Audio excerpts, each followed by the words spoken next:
Welcome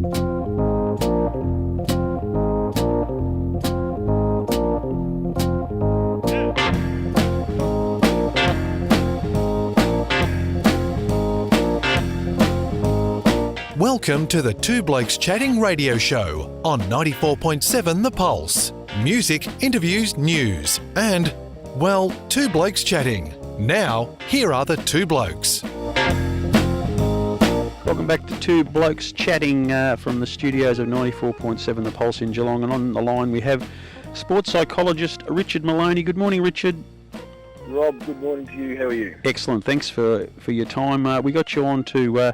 this is normally a sports show. We're going to have a bit of sport amongst some music and other stuff. But at this particular stage, there'll be houses all around Australia champing at the bit. They'd normally have footy coming their way, the end of the cricket season, lots going on. But of course, the world of sport is in lockdown pretty much. And with that, there's a lot of highly trained athletes who have been preparing for months and months to play and can't. How tough will it be for their internal psyche? Well, it's quite interesting, isn't it? Because you'd think most elite athletes have a very strong foundation when it comes to their mindset, but in fact, a lot of them really, their body is their prowess and the mind sort of comes second. So this adversity that's coming in now will really test the measure of really the foundation of that depth. So it's a great opportunity in other ways. So with all my athletes, it's now about making sure you build new habits, because the mind, as we know, goes off on tangents and can really unsteady the ship. And there's been a lot of work done in recent years to assist players, particularly Australian rules footy that we know of, but I guess it'd be the same in all other professional sports where they don't have another function in society almost, you'd put it, to be distracted to things that perhaps aren't going to be helpful to them, and I suppose the most common of those would be gambling, which has brought a lot down. So they're already somewhat attuned in the modern world to avoid distraction, but this is a whole new level because I imagine they'd have another 10 or 15 hours a week they've got to fill in a productive manner. Yeah, it's really interesting, Rob, because, I mean, when you're stuck at home or isolated in some respect, what happens is you really, really have to get to know yourself. And we think we know ourselves, but when you're really captivated in a room, that's a whole different ball game. And so there's many things they can do, like, especially the most important time of the day is getting up in the morning and making sure your thoughts, as close as they can, is always staying in the present moment, in the now. Because like an elite athlete, they're always on the charge. And so that's critically important, and getting very close to then appreciation, what's happening around you, appreciating that life's great no matter what.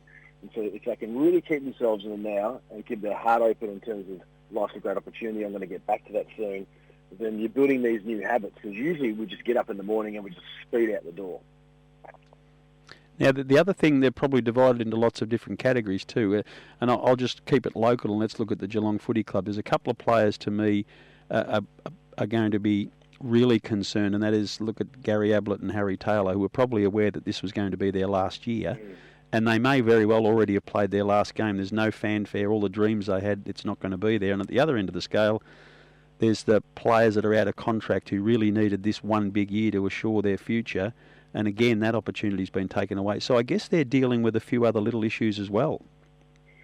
Well, that's right, because as a young man, I mean, all you dreamed about is maximising your 7 or 8 years. I mean, really, an AFL player's career usually lasts on average 3.5 years. And so when you're looking down the barrel of, okay, what's next, I mean, that can be a daunting phase, because not only is your financial capability lost, there's a lot of uncertainty then. So this is really when you've got to stick tight. I'll tell you what, Rob, it's going to be a very interesting time to see what happens in 12 months' time with the AFL. Richard, it's Neil here with Rob, and thanks for joining us on the program. Interesting article in the paper today, if you get a chance to read the Herald Sun. Simon Black talks about the mental approach that he would take, given arguably one of the coolest thinkers going around. I guess at the other end of the spectrum, what Rob was just talking about is a young fella, I'm a Brisbane supporter, a young fella called Devon Robertson, who has presumably for 18 or 19 years dreamed of his first day ever running out.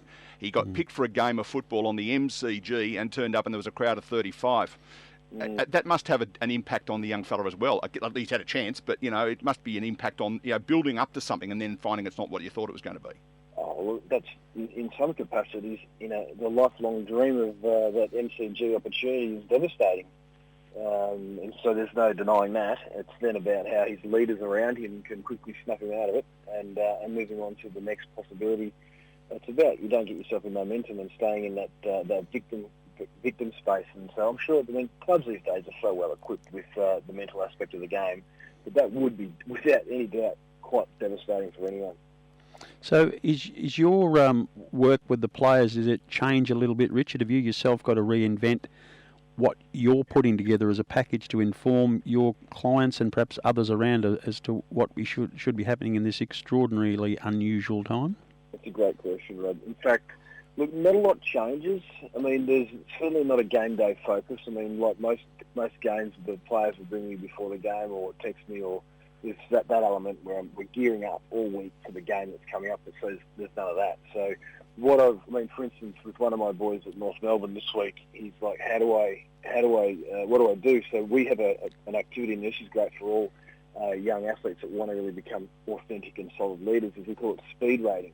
And so you get an Excel spreadsheet, and you name all the players in the team, all the coaches and all your friends and your family, and you rate your relationship out of 10 with all these individuals. And takes some time, takes about 20 minutes to do.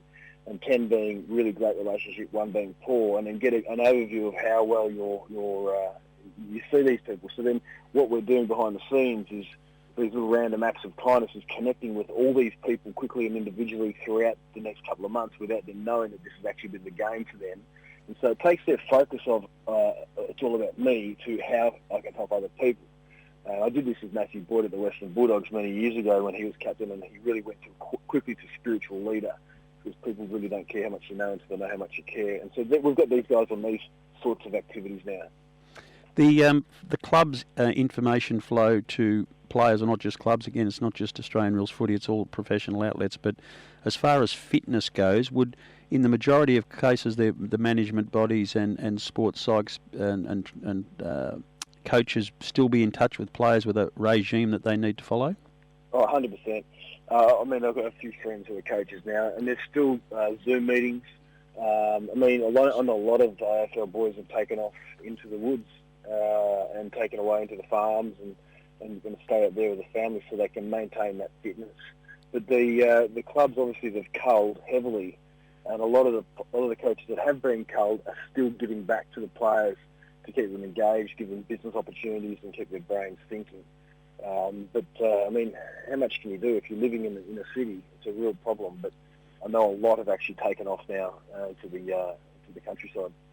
Yeah, we have heard that down here as well.